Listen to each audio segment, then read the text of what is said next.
to fly. And by the way, we are Instagram live. Do a visit out there. Yeah, you get to see my ugly face. Yeah.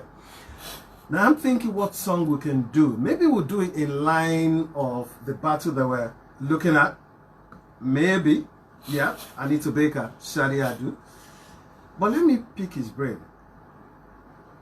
Afolabi, Imoukhuede, welcome to Classic FM Book on Review. Thank you, Benji. You see the voice again. Now, let me immediately put you on the hot spot. Anita Baker, Shadi. Shadi Adu. Why? This program has ended. Go to your house.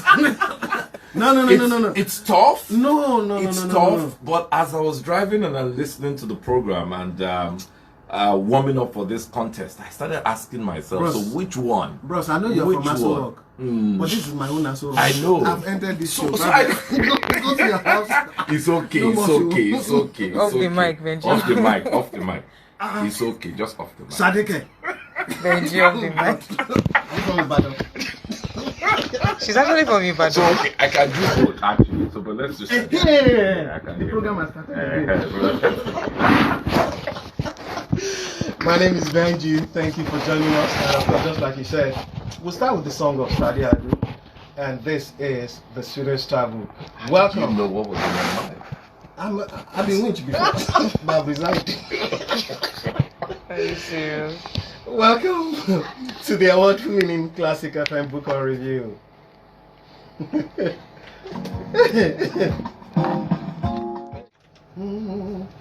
Now, she was born in 1958 in Ibadan and then shipped out of the country to the UK. Of course, I said that responsibly, yeah? We had Shadi doing Swedish Travel. This is Classic FM Book on Review, and of course they're award-winning. And tonight we're looking at a book published 2020 by Narrative Landscape, and this is titled Never an Afterthought. It's written by Afolabi Imoukhuede, who joined us. Right away, let me put you on. Again, Afolabi, welcome to Classic FM Book on Review. Thank you very much. You know, before we used to think that information is power. You know, but I'm just going to realize that information is also money. True. And that means that we have power as journalists. You know that, but for radio, I can't see you and call you Afolabi. I'll be in trouble. Your security will just throw me. I don't know where they will throw me. In fact, AI is just easy. Just say AI. Just AI. AI is just fine. Even at that, they won't let me. I don't even go with titles or sir or any of I'm those not talking things. of you now. Okay. I'm talking of your.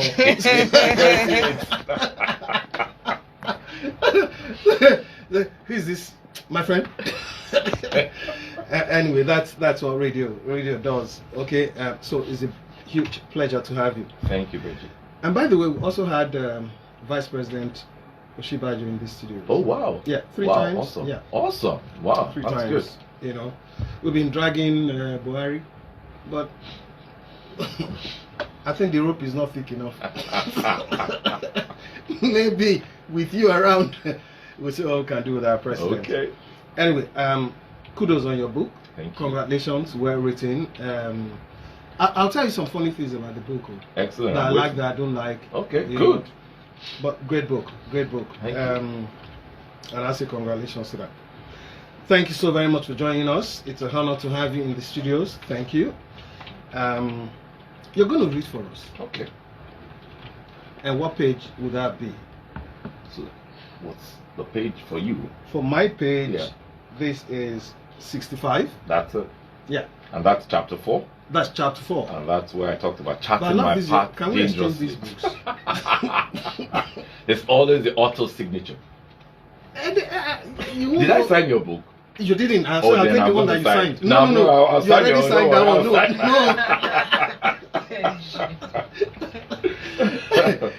So I'm going to read from chapter 4, just like we've spoken earlier. And that chapter is the chapter where I talked about charting my path dangerously. Now the background to that obviously was the fact that those who have read the book and those who will probably be intending readers, that was when I had to leave medicine which I call my father's dream. And for those, again, chapter 3 talks a lot about my father, Joseph Imoukhuede, of blessed memory, and go chart my own path. And in charting that path, before the section I'm going to read, a few things happened in that chapter. One was the fact that, okay, I was going to leave medicine and then go for business, right?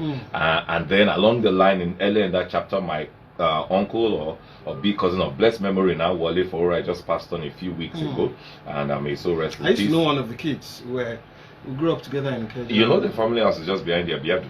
Oh, I didn't know that. Yes, just here, just behind you here. I didn't know that. So he then said to me, "Oh, with your A1, what are you doing? What are you doing with medicine anyways? You should go do engineering." Then I started exploring engineering at the same time. But eventually, I settled to say business. Now, why business? Because along the line, I also then found out that entrepreneur, I was more of an entrepreneur. And just like I discussed somewhere in the book. So let me read this page and the second paragraph of that page. This time, a mindset change had taken place, and I began to experiment with business ideas. I tried my hand at several things, including exporting gemstones, which I bought in Jos and took to Cartier in the United Kingdom, buying and selling of local fabric. I didn't mention it's actually a Adire, I meant, and other items. Around late 1994, I went to France and brought back to Nigeria the first test bottle of the men's cologne Jean-Paul Gaultier, JPG for short. I was that bold and decisive, but that was just the beginning of my entrepreneurial journey. My trip to France directly resulted in a new line of business again. While with my brother-in-law in France, I noticed accumulation of several used but fairly new automobile tires, and we agreed that when I returned to Nigeria, I should seek for more information about a possible market for those tires. Happily, I already had a friend who was qualified to provide the correct answer, and with this friend, I soon became an importer of fairly new used tires from France. My friend and I even secured a supply contract for tire tubes with a subsidiary of the NMPC, and things kept going this way as I cut my teeth as an entrepreneur. ASUN soon resolved their problem with the federal government and were recalled to school. I finished my pre-med at Akoka, Lagos, and went for my second year of medical studies at the Lagos University Teaching Hospital, Loops. When we resumed school, I forgot all about my business engagements and tried to focus on the training that will qualify me as a doctor. But again, there was another strike by ASU. The College of Medicine of the University of Lagos was initially not part of this strike action, so we were able to continue with our program. Still, things were dicey. I remember telling my classmates that it was better for me to remain in school, because if for any reason I returned home, I would also be returning to my entrepreneurial pursuit. When 1996 ended and ASU was still playing hardball with the federal government, I decided it was time to be more productive. At that time, I had two openings calling for my boundless energy. The first was my uncle Dio Nobolu's company, Global Ventures, which was registered in Nigeria, even though it was based in Canada. My uncle said I could keep the company active as a way of keeping myself busy. My aunt also had an insurance brokerage firm, and she wanted someone who could focus on the public sector, government-related aspect of the business. I was game on both counts, and I was authorized to function as a representative of the companies. I threw myself at the challenge of making a success of what I had ventured into. I was so hungry for success, I took everything about these companies personal. Time was running, I was not getting any younger. I was a young man at the time, and I did not know whether I was a medical student on holiday or a medical student in a country where the teachers were locked in a battle of wits with a dictator who had other things on his mind and saw the lecturers as clogs in the wheel of progress. This desire for success meant I was very serious and very committed and quite busy. It was this very high tension mindset that resulted in the disillusionment that finally forced me to take a radical decision. I worked in Abuja and retired to Lagos as often as I could, but one day I had a bitter experience. I had spent considerable time and effort pursuing an insurance brokerage deal with the Nigerian National Petroleum Corporation (NNPC). I had every reason to believe that I would clinch the deal, which was anything but small. I had secured a letter to facilitate my engagement with the NNPC from the Secretary to the Government of the Federation. At the time, I smelled success and my adrenaline was pumping over time, fully anticipating this breakthrough that would set me up for bigger and better deals. When D-Day came along, on a Friday in August of 1997, I went to the NNPC headquarters, which at the time was on Ghana Street in Maitama. I had closed every loose end and done the required follow-up. If everything worked according to plan, I was going to leave the NNPC headquarters with an insurance brokerage deal. I came to the office of the GMD, late Alhaji Dalatu Bayero, quite early and was told he was around but I should return later. My destiny hung in the balance that day, but there was no sign of it. When I returned to the office later, I was told quite casually that the GMD had not only left the office, but that he had traveled abroad. I had to steady myself because I felt my head turning in shock and disappointment. If I had less self-control, I probably would have screamed at the person talking to me. But I took deep breaths and began to leave. As I turned away, the NNPC building itself took the form of my country, Nigeria, which I was losing a hold of. I decided there and then that I was going to leave the country. Let me pause it. It is our Classic FM book on review, and tonight we're looking at our book, Never an Afterthought. It's written in 2020, published 2020 by Narrative Landscape, and we have the author, Afolabi Imoukhuede. Join us. You just read from it, and what an experience. When I read that part, what got me was when you said you likened NNPC to the country. Yep. I mean, that couldn't have been far from the truth. Can you capture what you read? So that part is one reason why I empathize with every Nigerian youth. Exactly. Because I have gone through this. Firstly, I finished school, as everyone should, and as you were anticipating to get into university, you were told no result. Now guess what? It would have been good if you were the one that caused the no result. The reason was because there was malpractice in subjects that were considered compulsory. Compulsory, exactly. Right? And now, but guess what? The few people that were in my set that had results were those who did not take those subjects. The subjects. And those were compulsory subjects. So how do you now penalize those who took the subjects? Because, okay, you say there was... Now, you didn't cancel that paper. You canceled the entire year result. But the few that got results were those who skipped that exam. So I could have as well skipped that exam. Exactly. If I... Can I even shock you what it was? It was Nigerian language, for crying out loud. Can you imagine? Can you imagine? So you can imagine. So that was the first, first. Then of course you get into this university after you've humbled yourself to retake the exams. Your JAMB wasted, you took another JAMB and what have you. And then we had this whole ASU banter, as I've read in the book. Then you're trying to find something to do for yourself in the legality of, in a legal context, exactly. As it were, not trying to legit context. And now, this is what it is. Now, everything I narrated there is still relevant today. As you go into any public, public institution, and the MDA, it's still the whole, professionalism or the lack of it in some way or the other. And that's exactly because I was in that office that day. And I saw the GMD's car, and he was expecting me. I was scheduled. I was given a firm appointment. And why would you tell me to just go and come back? They actually gave me a time to come back. And I came back 2 hours before that time. And to now be told that, and yes, granted, we're not in the days of mobile phone that maybe the secretary could have called me to say, oh, Oga, please, can you come back or something, But in any case, that for me is the issue around hope, which is what a lot of Nigerian youths struggle with. Well, it's on that we'll put it back.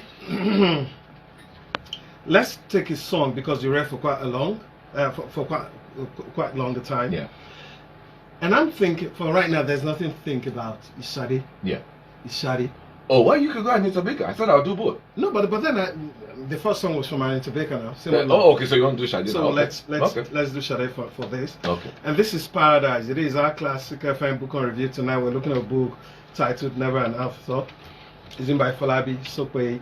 Do I pronounce that name correctly? You got it right. I mean, but first you're Delta now, so don't be former Bender. But then should that be taken for granted? It's former Bender, so no problem. You got it right. I was surprised. Okay. So stay with us. She was born Helen Fola Shadia Du, 1959. Okay. She was born in Ibadan and then shipped out of the country to the UK, where she spent most of her lives. And then her services to music were also recognized with an award of the Officer of the Order of the British Empire of the Year. Okay, honor in 2002, and later the rank of Commander of the same order in 2017. Okay, so on the book on review tonight, as we look at a book titled Never an Afterthought, Private Sector Pragmatism to Government Idealism and the Empire Success Stories, written by Afolabi, Sokwe, Imoukhuede, who joined us. Now we're going to look at the political tsunami. This is your chapter 1. Never in this country has it happened, for obvious reasons, not just one. Yes, it's one that we've never had an incumbent lose. Not just that, we also have we've never been good with losing. Well, for the first time in this climb, we now have a president who will pick up his call, even while the election have not even been announced officially. Yeah. And then he picks his phone and calls his opponent and congratulates. This is novel. Quickly take us through, without dwelling too much. Yeah. That's political tsunami, chapter 1.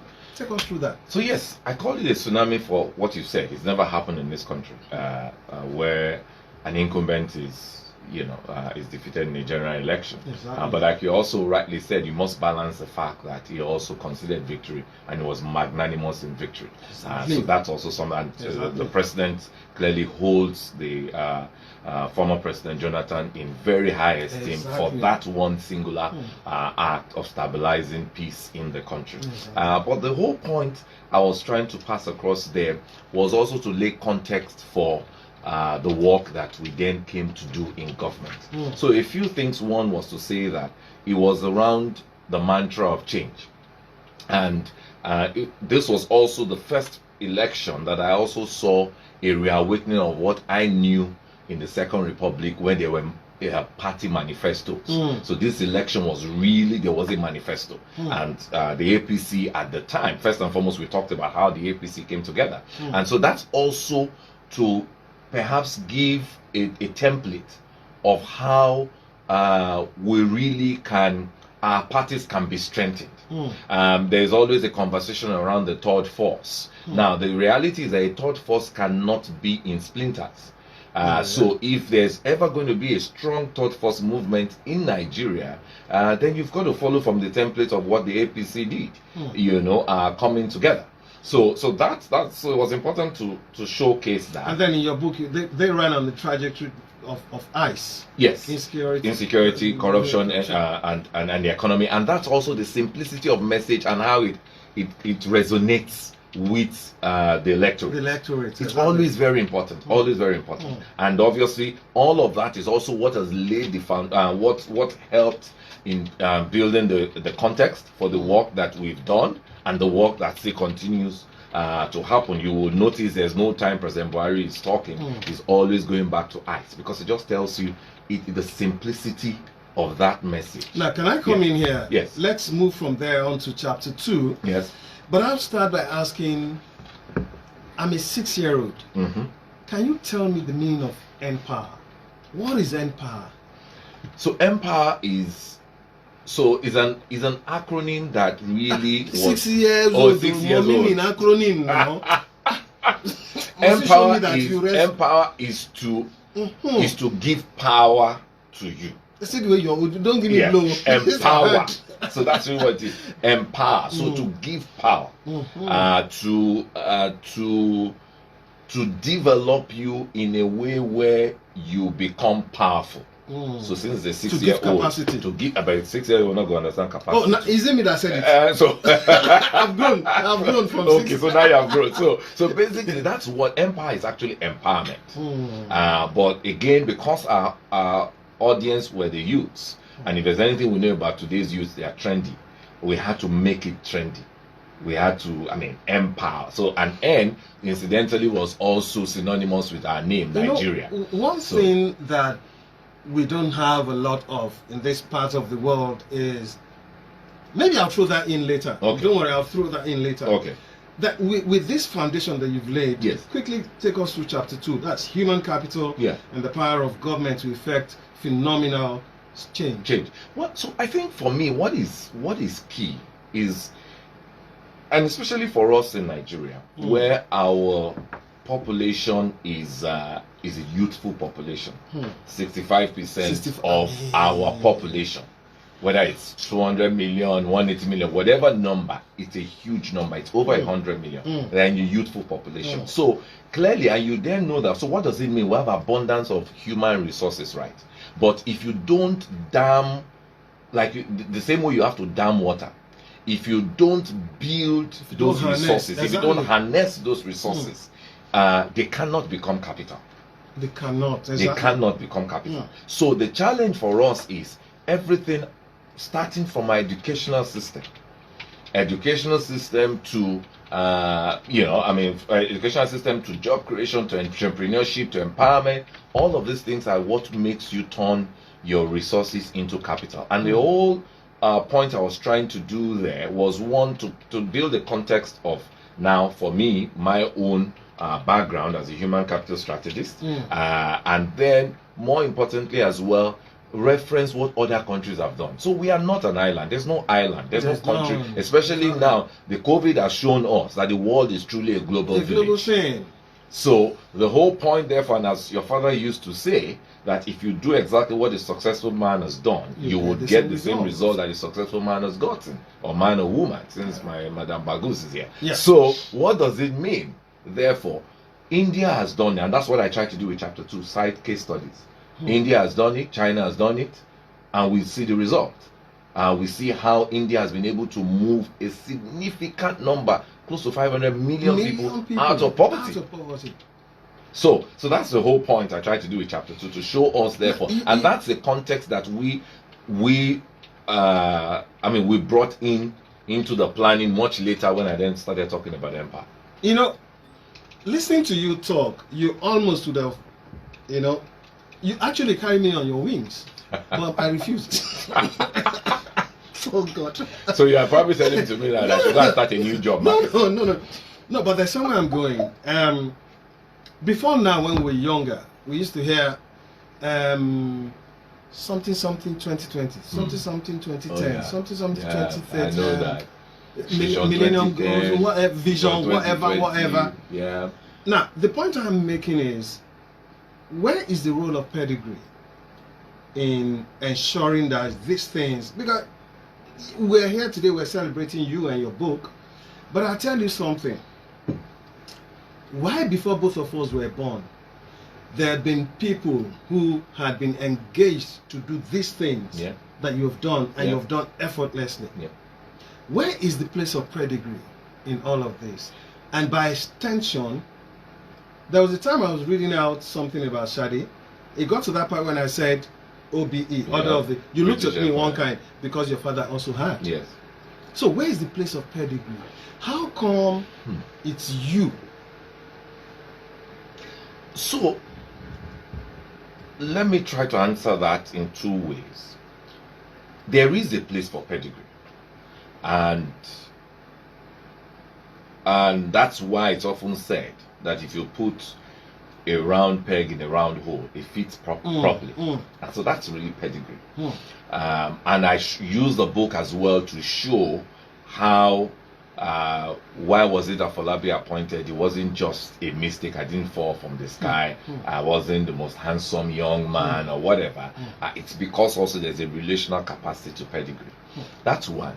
I think the second thing, and again, of course, talking about chapter 3, you will see pedigree from my father. Exactly. And as I said in the opening of chapter 3, that when they say, oh, he's a chip of the old block, and I'm like, well, there's been a lot of argument. I look more like my mom than my dad, and the picture is there for you to judge and tell me which one. But the reality is, what that also does is it also tells you the importance of the home, the importance of the home, the dynamics of the home, and that's something, and that's the root cause of societal functionality or dysfunctionality. Exactly. The home, very important, and that's so, because when you're talking about pedigree from your father to the son and whatever, that's really what we're talking about. That's one. The second So we're thing, talking micro and macro now. yes. The second thing to I would respond to is the role of planning, and that's something that I think we have lost as a people and as a country. Process. Yes, because what I read and I saw, I mean, I was too young to experience it in the 70s, but we read about it where we were a people that used to have what you call national development plans. Wow. And these were rolling plans. Now, these were plans that would continue regardless of which administration was in place or which party was in place or not. It's really about developmental plans. And that's the reason why, in many ways, it becomes a struggle, for there to be continuity. Because it's not, well, I wouldn't, so because you find that if you lay a proper foundation and you have proper plans in place, it becomes easy for other people to just follow through. They may not necessarily have the extreme core expertise in that work, but it's given for you that with your core expertise you built it out.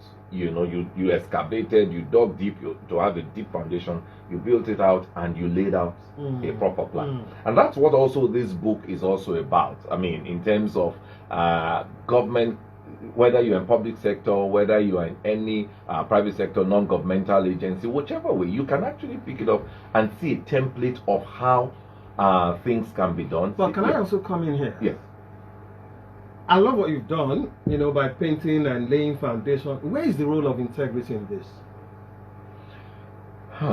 So integrity is, because there clearly seems to be a dearth of that in this climate.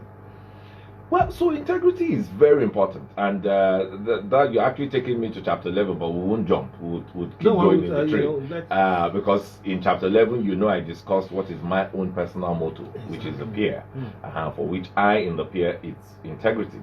And yes, so when you talk about pedigree and you talk about integrity, they are separate. They're separate, and you can you don't necessarily that you have a pedigree doesn't mean you have integrity. Exactly. But you realize that integrity becomes so important for perhaps even for your pedigree to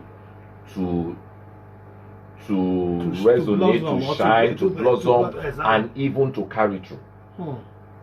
I tweeted something that Samademi said yesterday, and I was speaking about #lead well, and I was talking about the empathy that leaders should have, with their followers, should possess towards their followers. But there was something he said in wrapping up that tweet. He said, political tricks may work out for a while, but it never lasts long. So that is what integrity is. So is it right to say that empire worked because of the integrity that you put on the table? Well, so I told you there's a chapter that talks about why it worked. So, except you want us to skip, we won't. That. Yeah, but so I would not say that empire work primarily. So the first thing we must say, yes, and yes, the answer is yes. But perhaps not just the integrity Afolabi brought to the table. I must recognize the integrity and the sincerity that my principals brought to the table. Exactly. President Muhammadu Buhari and Yemi Osinbajo, Vice President Yemi Osinbajo. So the integrity and the sincerity of purpose that they brought to the table is what has even allowed my own pedigree and integrity and what have you to even show in the first place. Can you briefly, because really we'll be doing a whole lot of injustice to your dad. Yes. If we can celebrate you Omo, you come from somewhere now. Exactly. Can you just in few sentences tell us about your dad? Wow, Joseph Enaifoge Imoukhuede, order of the OBE, order of the British Empire. Even though I have some of my listeners that will say Obe, they think it's actually a compound name. Well, for those now who do not know, order of the OBE is actually order of the British Empire. My father, in many ways, I think, like I read in the book, I said in the book, a lot of people, in their words, have described him as a colossus. But my father, in my own words, is an enigma. This is a man that you couldn't beat him on anything. You know, I mean, there's no part you bring. You know, he has an idea of whatever it is that you are talking about. Great man, and it's such an influence on me that he had 2 chapters. I mean, chapter 3 talked about him and his experience, You and know, of course one of the things that actually caught me about your dad. Yeah. I don't know whether the blood your body. Okay. Head of service, all the way from Lagos and then to Ibadan, and then. And there's this particular Midwest. spot where you said that he had opportunities. Oh yeah. To, I mean, steal all our money, but he didn't do that. Would you say that in 2020, those kind of people are extinct in this country? Well, not necessarily. I've Oh, we proven still that have as it? well. Oh yes, I've proven that as well, and that there's a corollary. And I think it was in chapter 15, I imagine, that I drew the corollary. Oh no, I think it was in chapter 11 or 12, one of the chapter 11, and I drew the corollary between the fact that the same weight of responsibility that was reposed on him is also what was reposed on me. You, exactly. And by the grace of God, And you carry through. yes, we've been able to carry through, and that's the reason I can walk with my head high. Okay, quickly, as we move on to music, Okay. let's see what we can do with chapter 4. No, we took I a read bit of chapter 4 already. That was when I talked about chapter chapter my 4. father dangerous. And you'll be doing chapter 5 later on. Yeah. You also have a picture of your dad. Yes. I'm still looking at this picture. Do you look like him? Well, I think I've given up No, on that. you So I do, look more like you my do. mom. They say. Like, So I think you look like both of them. It's up to you. But But there's the general Imoukhuede face, Mm. and that's the eyeballs. So once you see our distinct eyeballs, you know that that's an Imoukhuede. And then they also talk about the forehead. So yes. So Now, quickly tell me 2, 3, 4 people that your dad worked with to know that he worked with Awolowo himself. Yes. You know. So I mean, I mentioned a few of it. I mean, Chief Obafemi Awolowo, in many ways, number one was his boss, and then of course he became a political associate much later with UPN later in the days. Of course, he was also Action Group, you know, in the earlier days. Pre-colonial, Yes. whatever. And then you then have what he called Simeon Adebo, who was actually his boss, so to speak, in the Western region as the secretary to the Premier and the Executive Council at that time. So Simeon Adebo, they were contemporaries. Of course, Jerome Odoji, you know, who was in the Eastern Bloc, you know, so, and I think it was Ali Akilu was in the Northern Bloc. So they were all contemporaries in that time. But much later, when he moved to the Midwest, of course, you read those that his colleagues that they were captured together for Biafra, exactly. the days of Biafra, Incarcerated in different prisons. Yes. So one of them, the flying man, Joseph Adeola, who was Nigerian police, was the commissioner of police in Midwest at the time. Olu Akpata, who was a permanent secretary, but they're also very great friends. And then, of course, Sam Winnie, who was the author of the book, was the youngest of them, but also the author of the book. And then you move on much later, you have the Obayagbons, Chief Emmanuel Obayagbon. And there's a picture of you and Obayagbon somewhere in as the book. well. So same family, but I mean, he's much younger. So Emmanuel Obayagbon, then you have a lot of his Chief Adeniran Ogunsanya, who they were classmates in King's College. So what story also has it that the first night that they were captured and they got to Enugu to meet Ojukwu, the first thing was the fact that these are his seniors in King's College.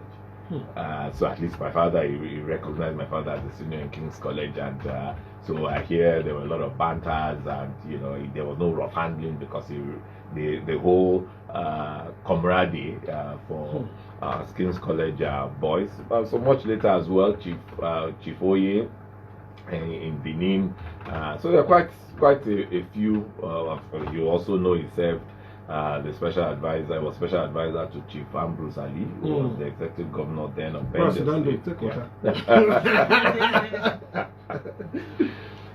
We'll be playing a song. Yeah. And this song, tell me if it captures what you've done with Empire. This song starts by saying, yeah, I gotta help the world. Someone is friendless, cannot find their way, so I'll keep my light in my window. I want to be there to help restore their faith, so I'll keep my light in the window. Born of God's mercy, I'll be in their place, so I'll keep my light in the window. I want to ease the pain that life can bring, help them find peace. Would that be right to say that that's exactly what you did with Empire? Yes.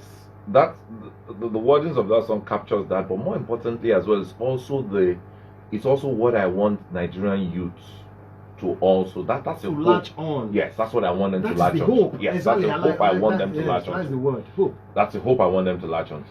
And that thing that I read out is the song that we're doing next. Okay. It's by Temptations, and this is I'll Keep My Light in My Window. Thank you. When we come back to you, you'll be explaining that Empire is in two different categories. You have the graduates, you have the, and each of them is also broken into subs.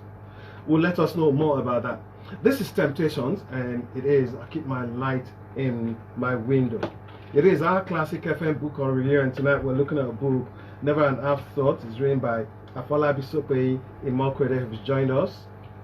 Enjoy this song. And then the song captures it, make the world a better place for me and you, and for that reason we'll keep our lights in our windows so everyone can see. It will illuminate our roads, it will illuminate the country, move us away from darkness, and most importantly take us away from the mental slavery that we all battle. Temptations are an American vocal group who released a series of successful singles and albums with Motown Records in the 60s, 70s, and early 80s. And then John stuff with John Warwick, Miracle, Motown, let's leave that for a bit. It is a classic book on review. Tonight we're looking at a book published by Narrative Landscape.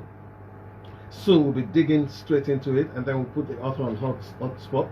So I'm sure he's ready, he's revved up already. And the title of the book is Never an Afterthought. It's written by Afolabi Imoukhuede. But then I also have my colleague from our station, Lagos Talks, Maureen. She has one thing coming up her sleeve. She's always had things. She also does a poetry thing on Lagos Talks. Maureen, how are you?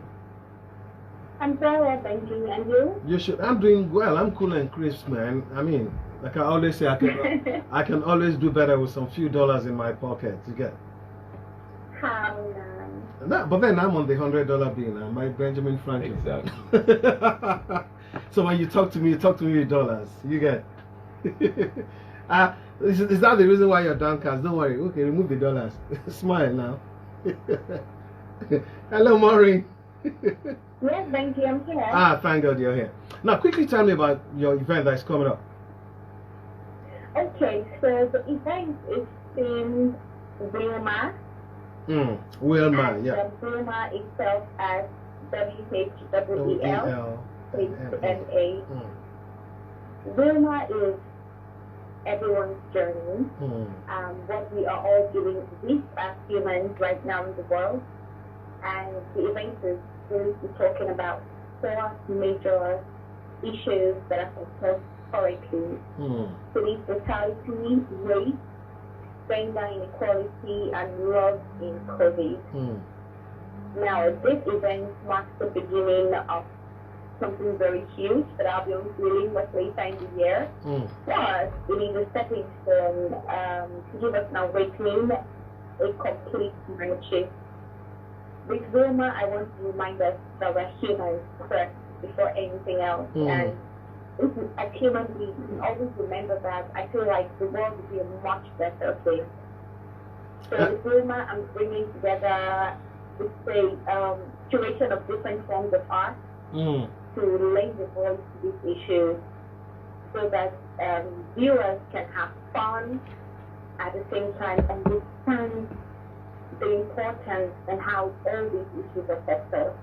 So where is the fusion of poetry, storytelling, drama, stage play, music, dance, and conversation? Spoken word. Yes. Now, where is this happening? When is it happening? What time? Okay, so we're streaming live from the Podium Event Center, but guests are to view from home. So it's a virtual event. And I'm encouraging everybody to be online. Just simply log on to Instagram or Facebook or YouTube at House Philosophy. HOUSEOSPOECRAPY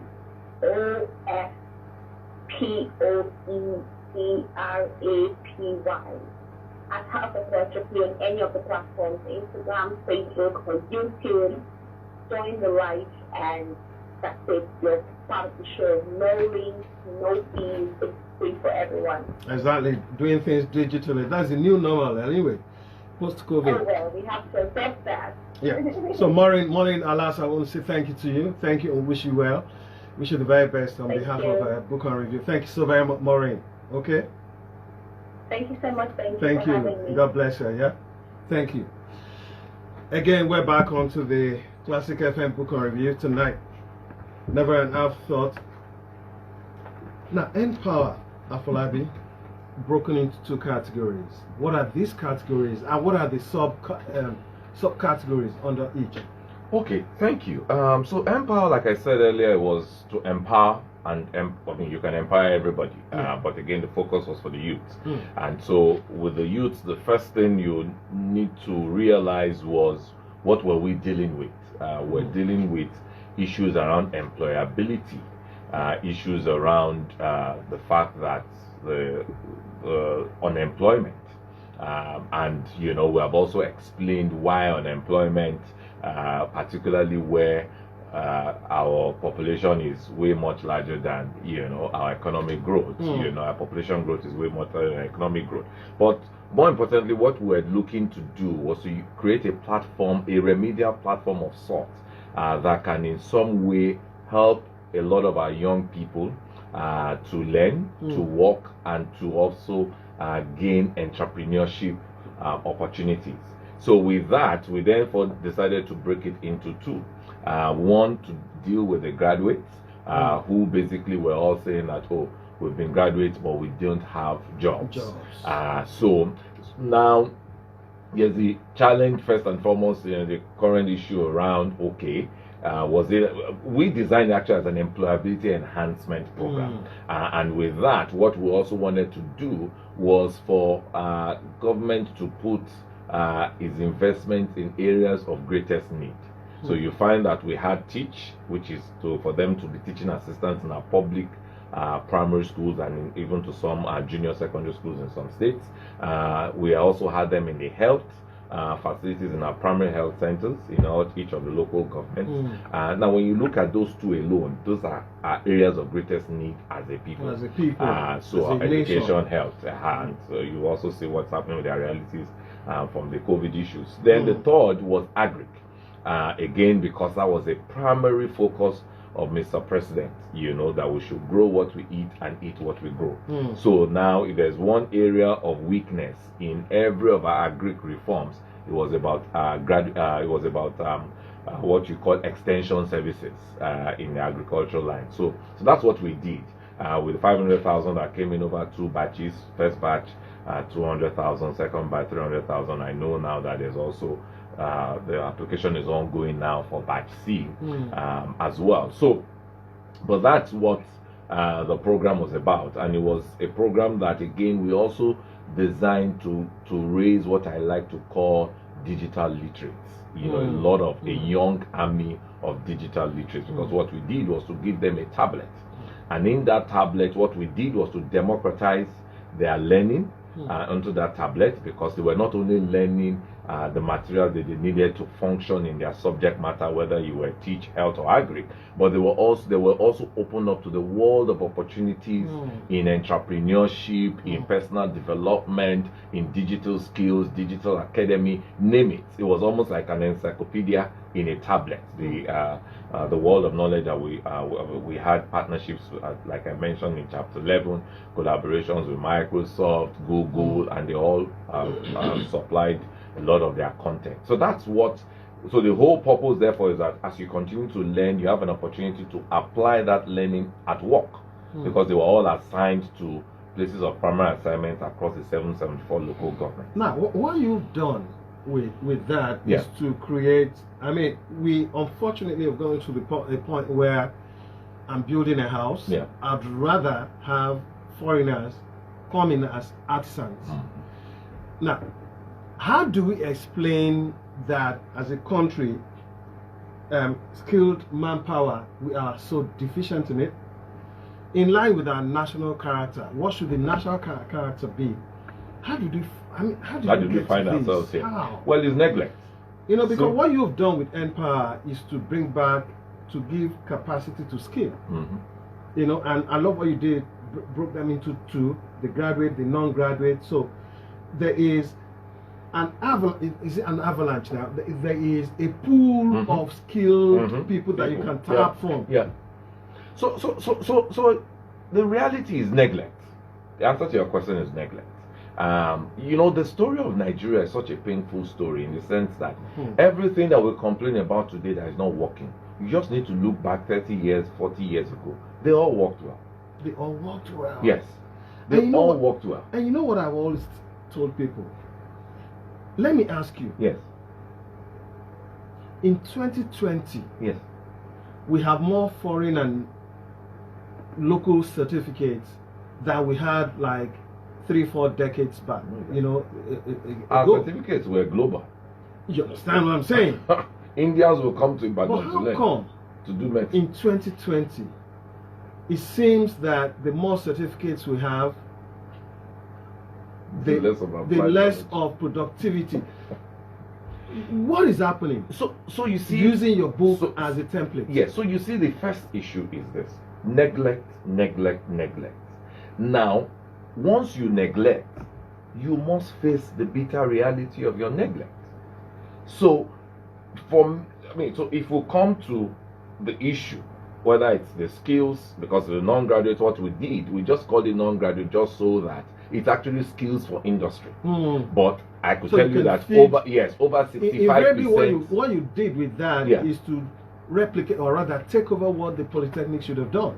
Somewhat. Again, because the Polytechnics were producing the same people that were not fit for purpose. But they were not fit. Yes. Then unemployable. Yes. So that's what it is. So again, it just goes back to neglect. Because the question is, what did we do with our educational system? I mean, I just told you of my own story in the 90s where there was ASU strike. It hasn't ended. It's still ongoing. If COVID locked down to end today, I don't know where ASU and the government is. You know, I mean, so the whole point is, what then do you expect? If we neglect, then we must face the brutal reality. And so that's what has happened to us. Now, what we try to do, it's also to, just like I said, I mark my words very clearly, was to create a remedial situation. It cannot be a permanent situation. No, Empire cannot be a permanent situation. Empire is an intervention. It's like a surgical intervention for someone who is bleeding to stabilize. You must go to the root cause. Our root cause is education. Our education must be fit for purpose. It is our classic FM book on review. We'll be taking a break right now. When we come back, you're going to break it down, further. Yeah. I do know that in your book there is a bridge, a particular kind of bridge. I wish you can have that. It's 5 fingers. 5 fingers. You call it 5-finger bridge. Yeah. There's also the 7 cardinal. Yes, 7 cardinal points of a successful technical vocational those education. 2 things, we'll be coming back to them. Okay. Okay, and then we'll now get proper into the book. Again, Anita Baker Shadi. Anita Baker for you now. I told you I'll do both. Oh man.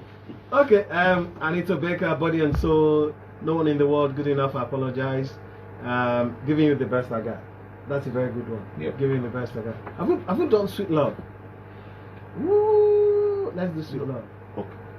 I know you've been playing some before I came into the studio. Yeah, so let's do Sweet Love. It is our classic FM book on reunion tonight. Overshot, yes, for obvious reasons. Never an afterthought. Private sector pragmatism to government idealism and the empire success story. We've got the author in the studio. Actually, it's a memoir. Afolabi Imoukhuede. And this is Anita Baker. And Anita Baker is singing Sweet Love.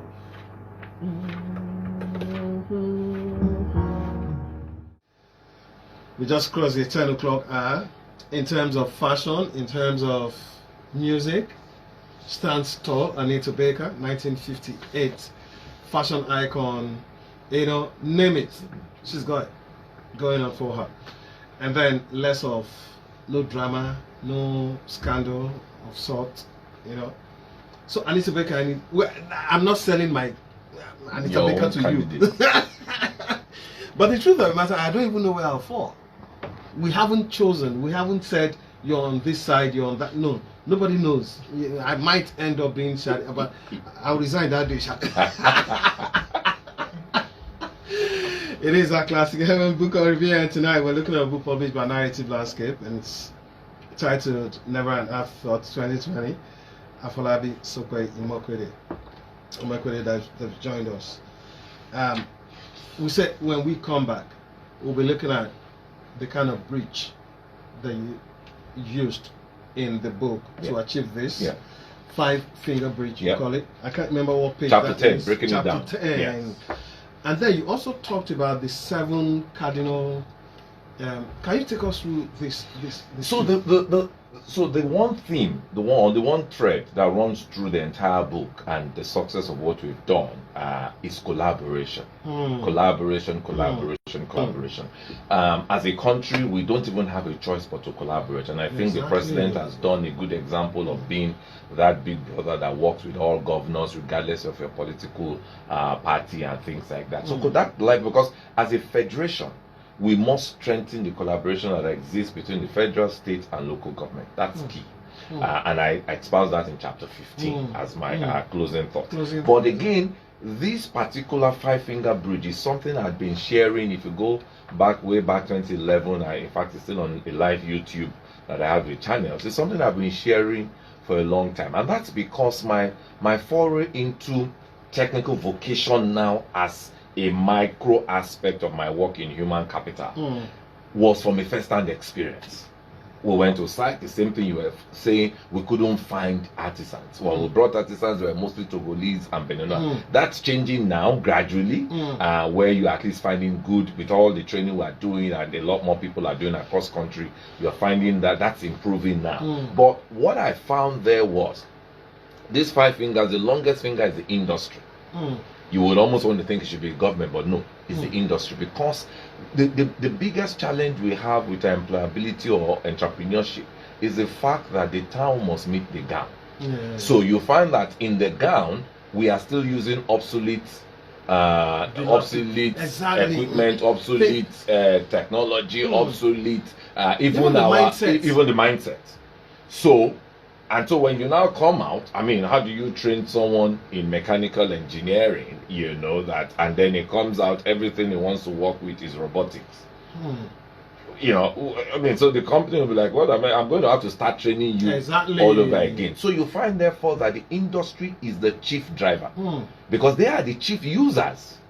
They are the ones going to use the output. Yes. The school or the educational system is like a manufacturing plant.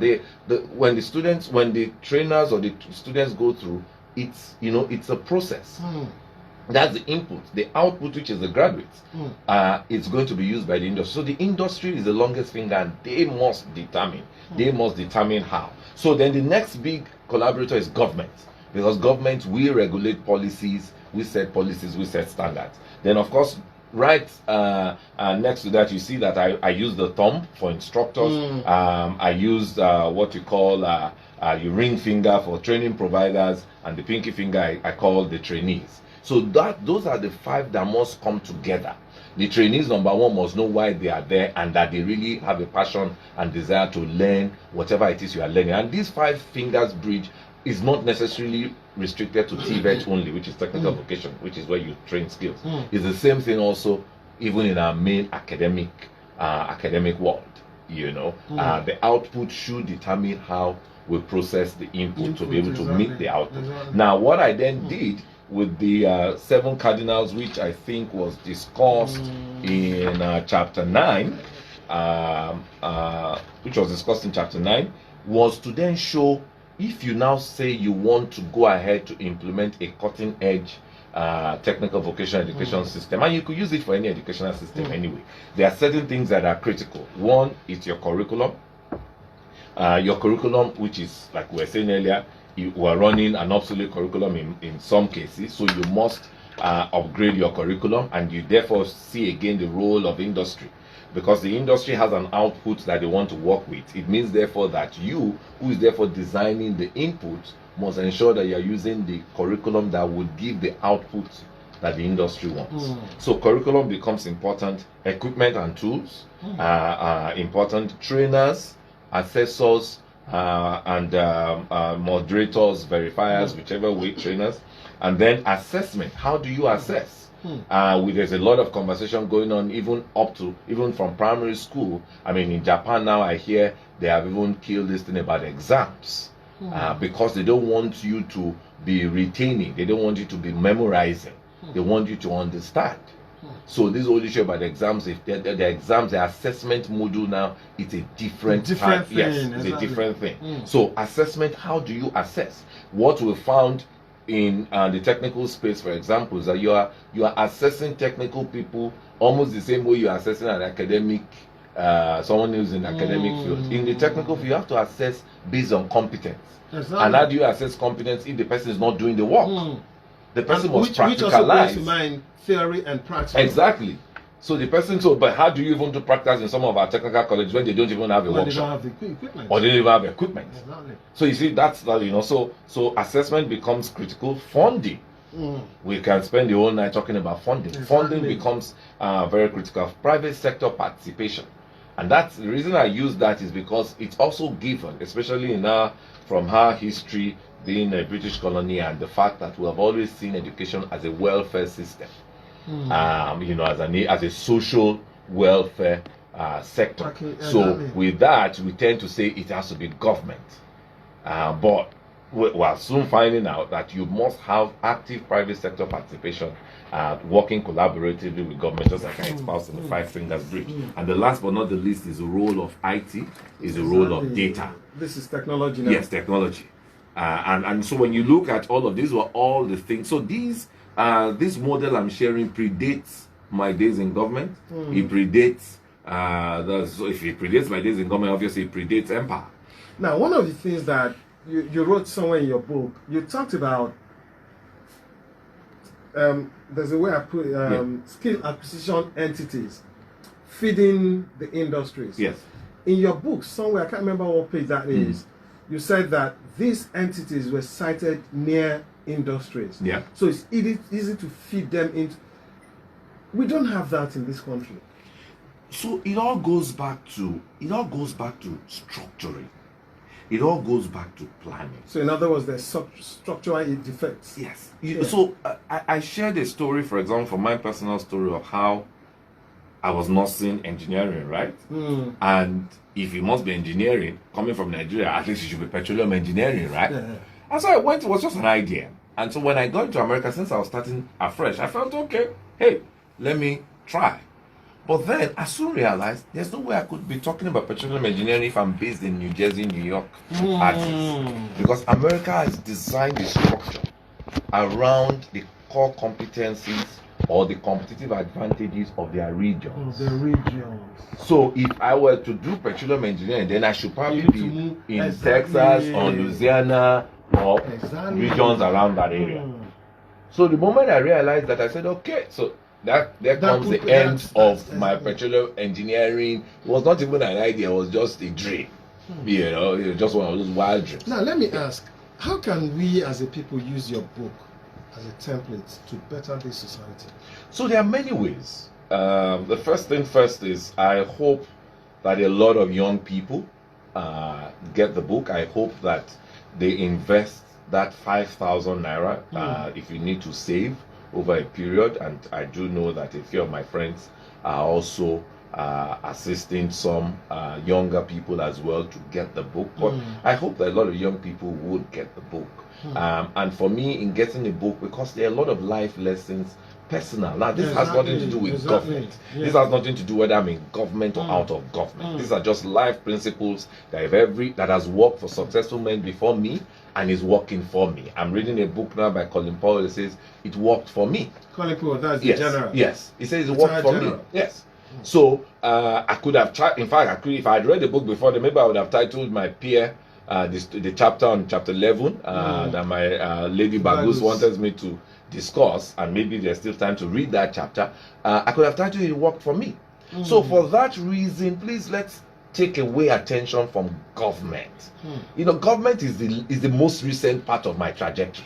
Now, what is the difference or the link between employment generation, under which we have entrepreneurship, and social security?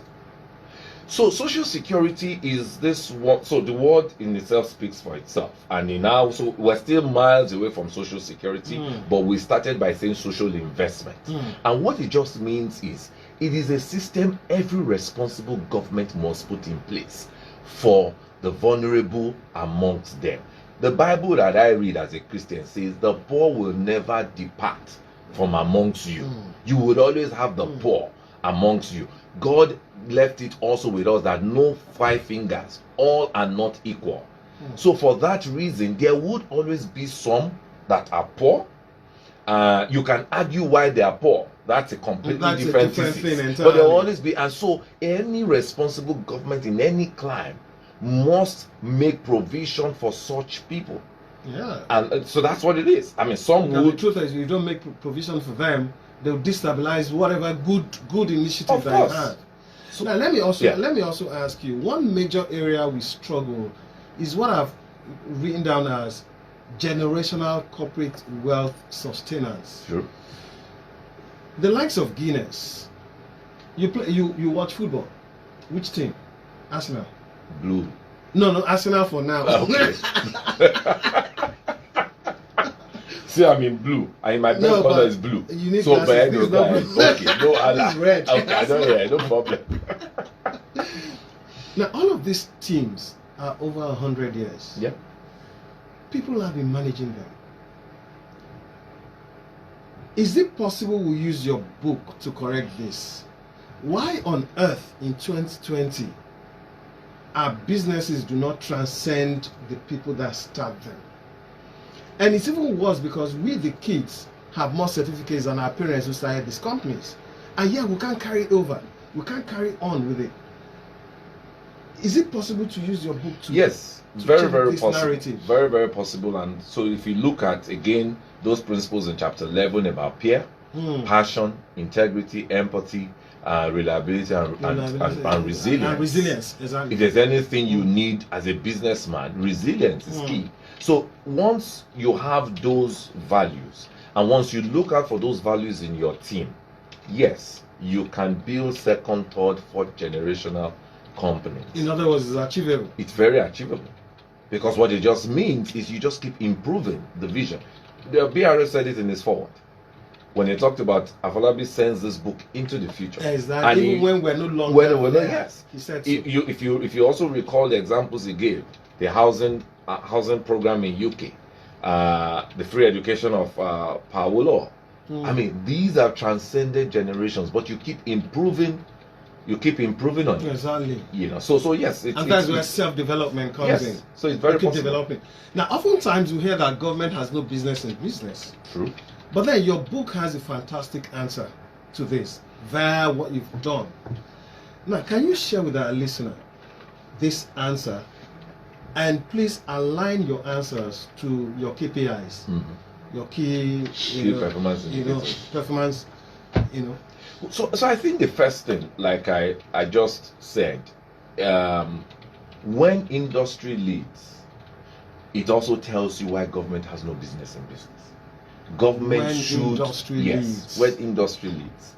Government, you see, we need to understand, like I said again, once we become good students of collaboration, we understand that what is the role of government? Government is to set the policy. Government should be is a to continuum. Yes. Government is to standardize. Government is to regulate. Government is to create the enabling environment. Government is also to come in, when, like we're just talking about social investment, when there are certain people that for no fault of theirs, they cannot, fend for themselves. Government needs to be able to have, a shop for them. So that's the role. Yes, a buffer for that's the role of government. Now, once you do that, commerce, which is always the law of demand and supply, will thrive. Exactly. Because most times when government gets involved in business, as is often said, we government many times get to distort. Because government has money. So government gets to distort. And unfortunately, as government, and this is not just about Nigerian government, it's about government globally. Many times government, we are not good students of knowing where to put our incentives. I've always said that we must also build on how do you incentivize what you desire.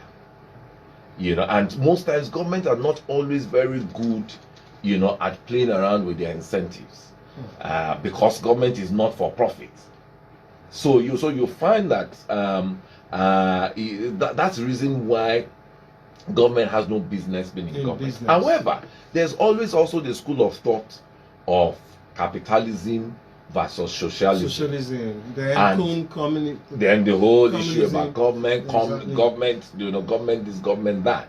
But so we cannot, we can't practice the extreme. Socialism. Is democracy working for us?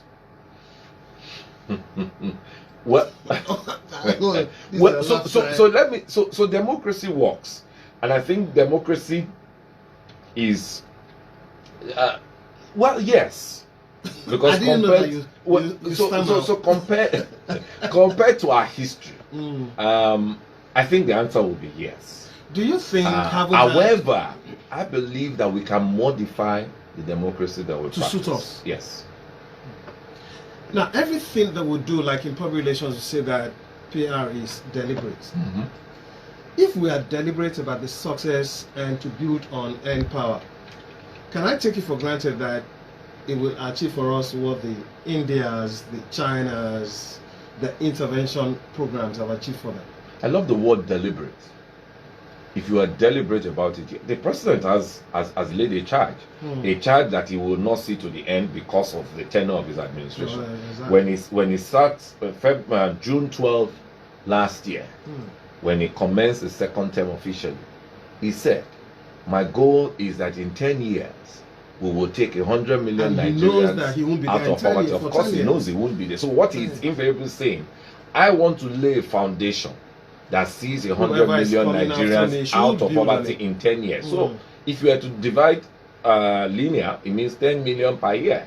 So meaning that he would probably achieve what, 40 million before in 4 years, and then they build on it. So if we are deliberate, one of the things I've shared in this book is the fact that we've erected a signpost, and I've shown how strategy, I've shown how private sector depth and pragmatism, I've shown how innovation, I've shown how technology, all of this, if well put together, in a strategy, how it can erect a winning signpost for us. On the signpost, we'll take a song. Thank you so very much. That's Classic FM Book and Review, and we must close. When we take after the song, we must close. Okay. We just must close. I thoroughly have enjoyed your book, and I'm actually blew me away. Yeah, Shade has a song, "Hang On to Your Love." Hang on to this book, man. God, drink. We'll be back in a bit. Ooh. Okay, we just must close on the book on review. Thank you.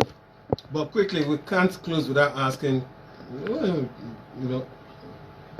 Now, you say in your book, somewhere in your book, by the way, we're looking at the book, Never an Afterthought, Private Sector Pragmatism to Government Idealism and the Empire Success Story. Boss, you go school shout.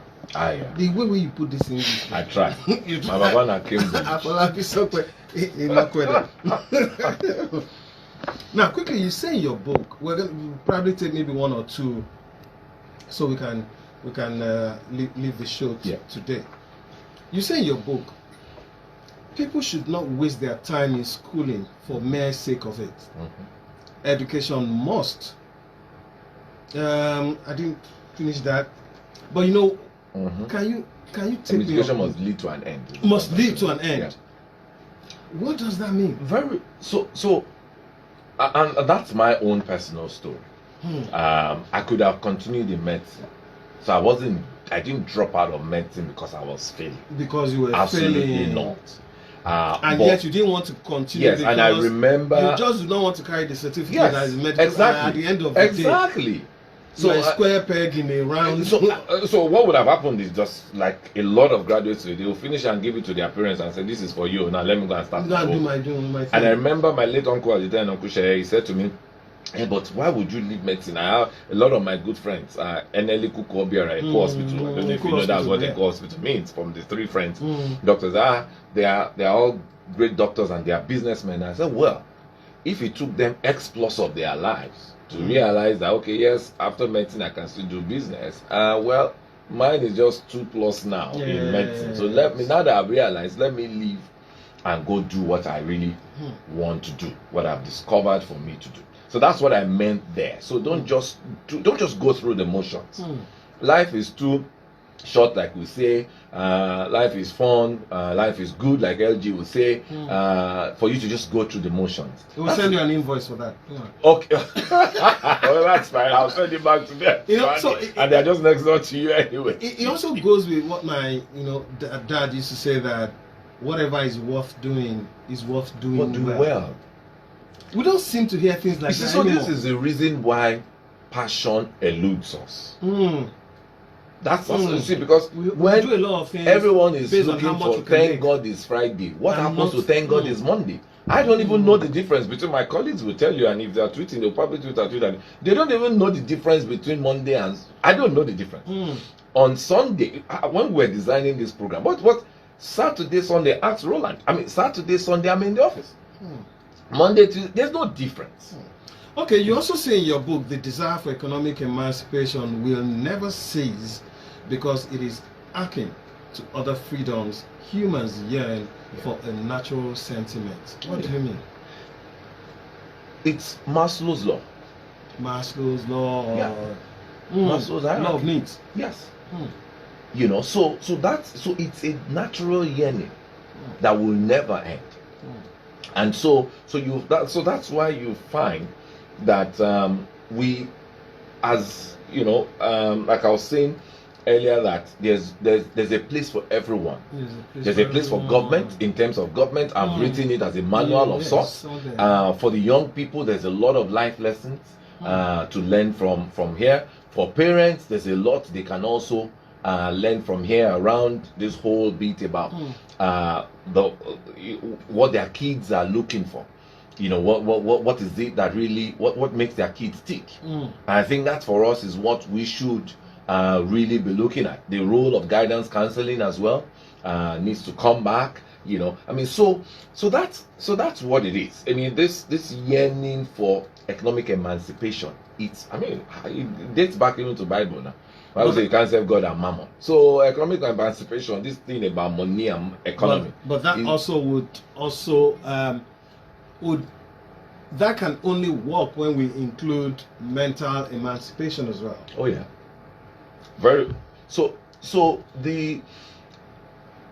And mental emancipation first starts from you knowing who you are. You need to know who you are. And part of the challenge we're having, the issue of identity we're having as a country, is because we don't know who we are. And we can't know who we are if we don't know our history.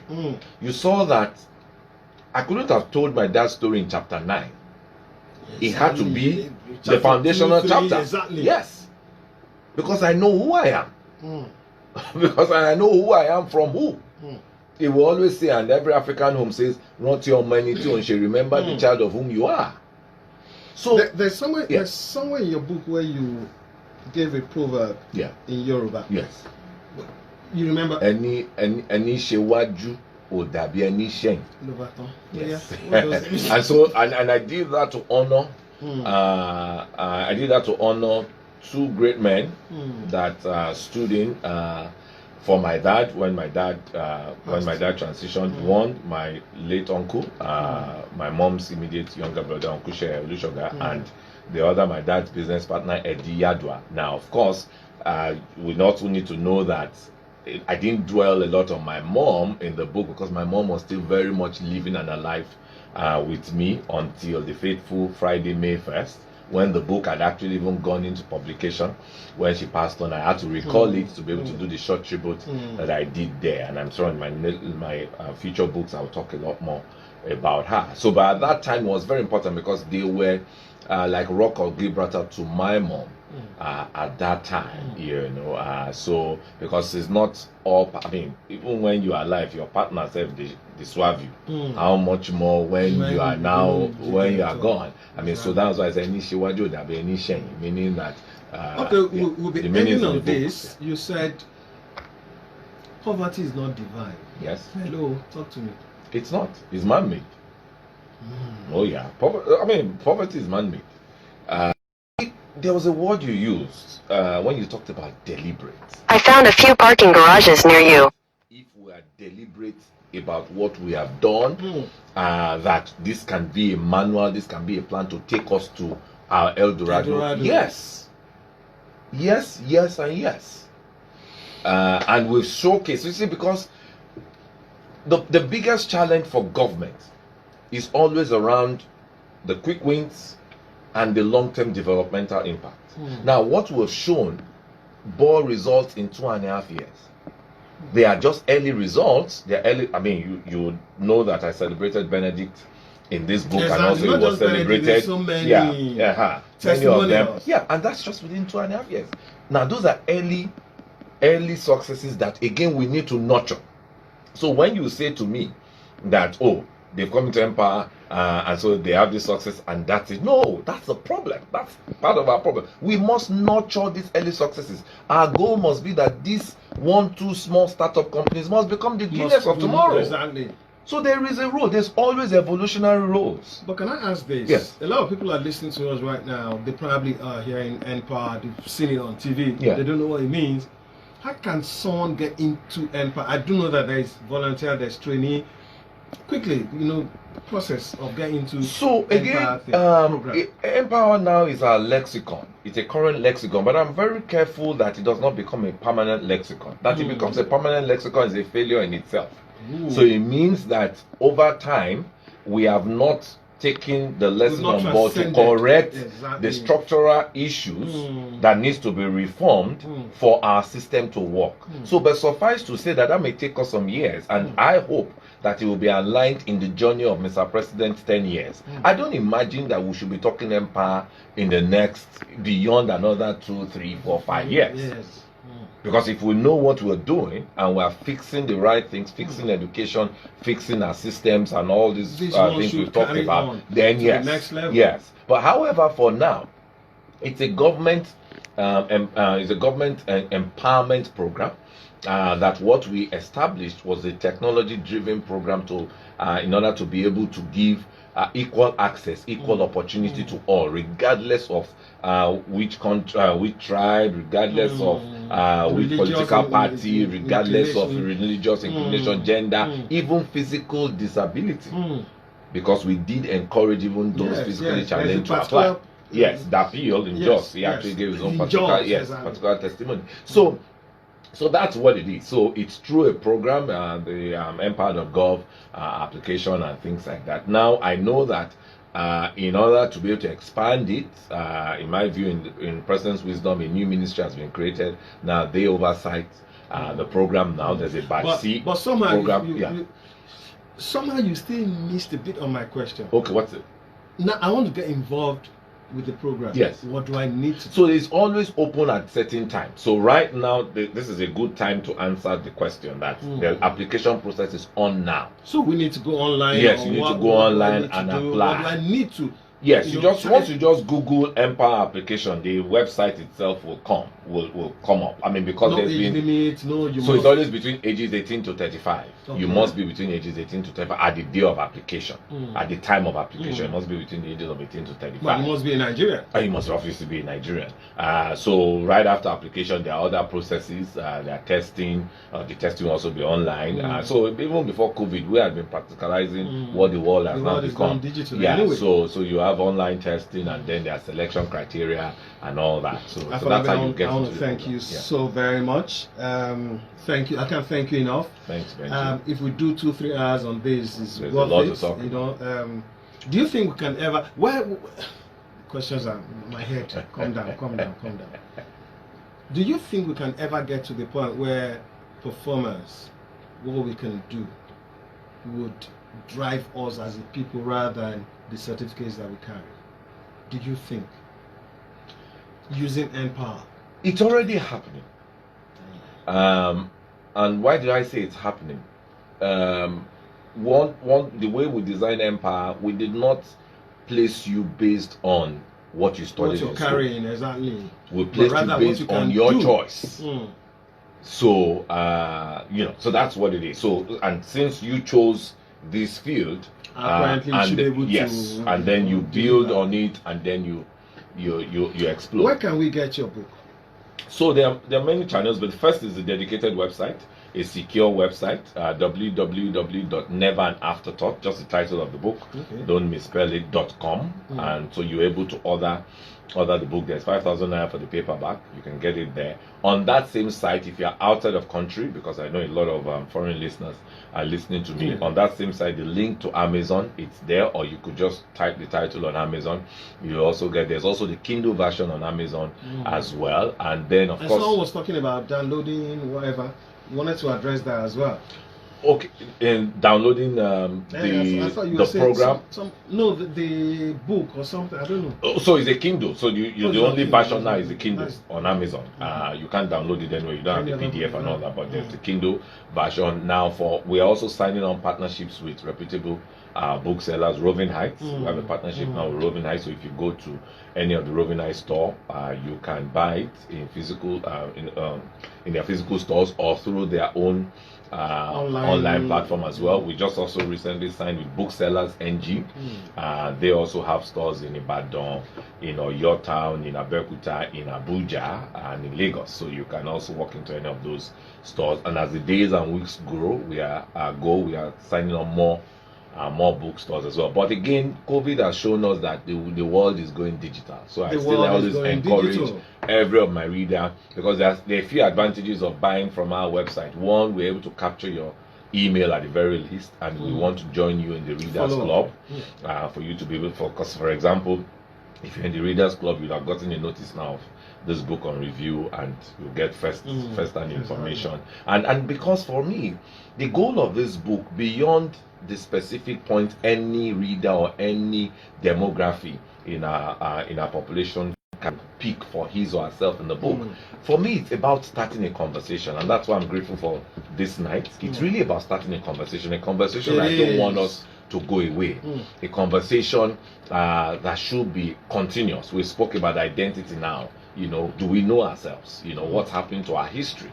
My good friend Gwendozi on Twitter, does a whole lot about, our history, doing knowledge threads around our history and where we are today and things like that. So I mean, these are conversations that I want us to continue, and that's actually my chief motivation for writing this book.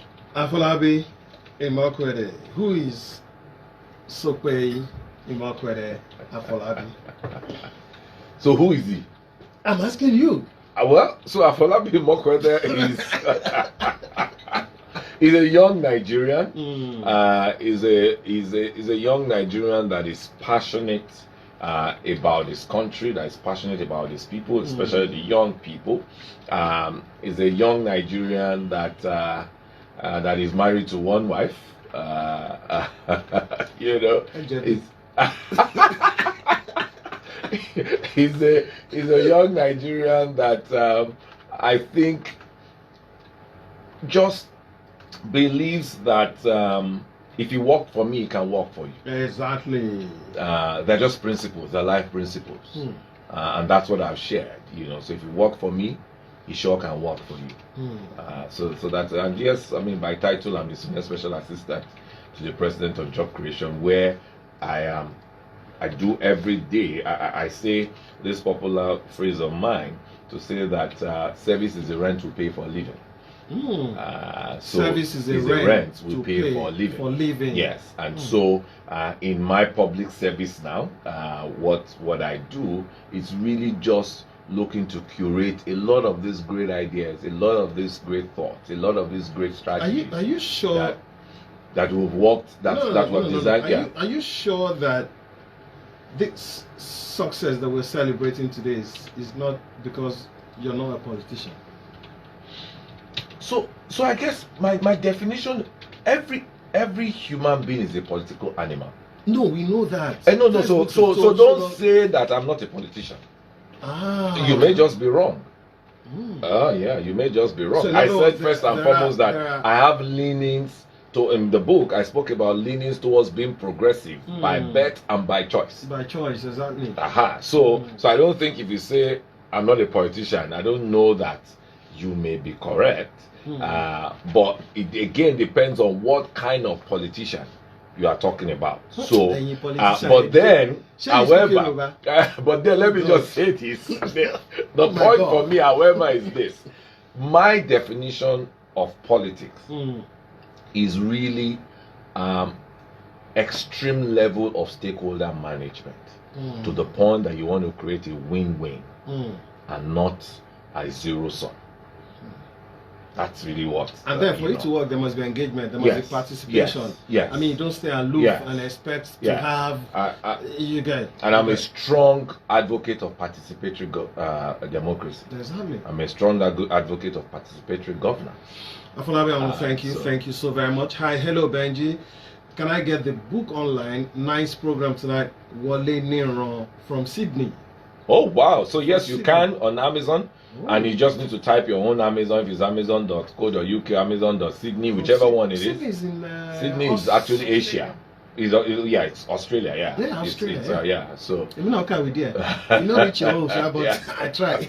So yes, you can. You just type in your own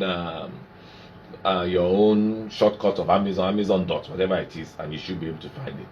Yeah. So thank you. But if you go to our website again, www.neverandafterthought.com, you will see the link to Amazon, and then you can.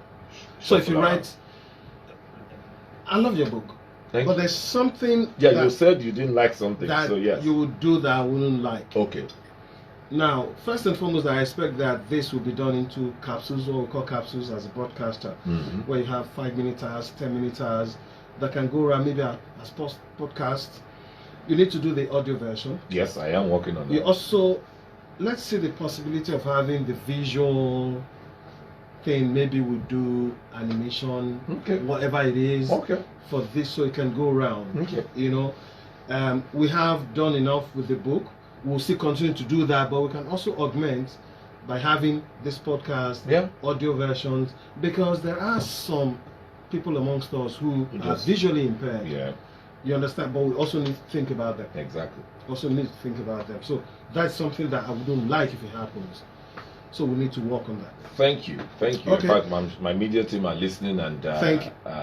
I know you've just given them some. They're listening. Exactly. You know, I mean, I'm always here to give support. Thank you so much. Okay. Yeah. I want to thank you again. We'll be ending with this song that has, for lyrics, listen. It starts by saying, "Show me the way now, moving step by step to love. Show me the way, touching where I've never been touched. Everybody's looking for a reason, making time and calling it love. but you give me all I've ever needed. Don't ever stop filling me up. You can relate that to what you've done with this book. Afolabi, I want to thank you again. This is a book that it's a must-have. I thoroughly looked for errors in this book. I didn't find one. So Joseph Imoukhuede trained me well. It gives me great pleasure to look at And the the book Gosa as well, the then- Maswen. No, for Iosa. Iosa You know, we were schoolmates. Oh, Also, Federal Government College, Warri, we have great products. we too hard in my school. Which school you go? Look, I went to Kaja Grammar School, Oshodi. But it's nice. It's great. It used to be government college. It's good, it's fine. But you It's don't good. argue, Government don't college. You argue. went to Don't argue. I went to Federal College to federal say in my government. school. Me to my school. Well, government college, Oshodi. Cool down. No Cool down for problem. Jesus, Daddy. Well, thank you so very much. You're Okay. very welcome. I want to also My thank pleasure. the listener. Thank you, thank you, thank you. I want to thank Babatunde Raji Fashola, who wrote the foreword and also Excellent. gave a blog about the book, and I love what he said. And in closing, I will say exactly what he has said. Babatunde Fashola says about this particular book that we looked at tonight, and he says, and I quote, "By this book, Afolabi Imoukhuede sent a message to the future when all of us are no longer here, that poverty will not go away without concerted and committed effort." Choice of He words. documents the hard work and rigor that will be needed to engage and defeat poverty. Again, deliberate. Deliberate.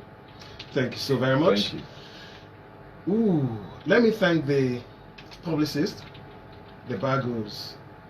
We usually do not rate books like this. Mm. We usually do not rate books like this. But for the writing, the editing, publishing, I give it an 8.5 over 10. Wow, You've done thank well. you. You have done well. You truly have done well. Bagos, don't look at him like that. He earned it. No, I'm looking at you. All right, thank you so very much. Saturday night. Oh, she was about to give us a 9, and she was wondering why are you undercutting them. I wouldn't react to that. I know where you're. No, I wouldn't. Nice. Nice. You don't Nice, you 1-0. mess your match. I know. Thank you so very much. You're very Show me the welcome. way, Regina Bear.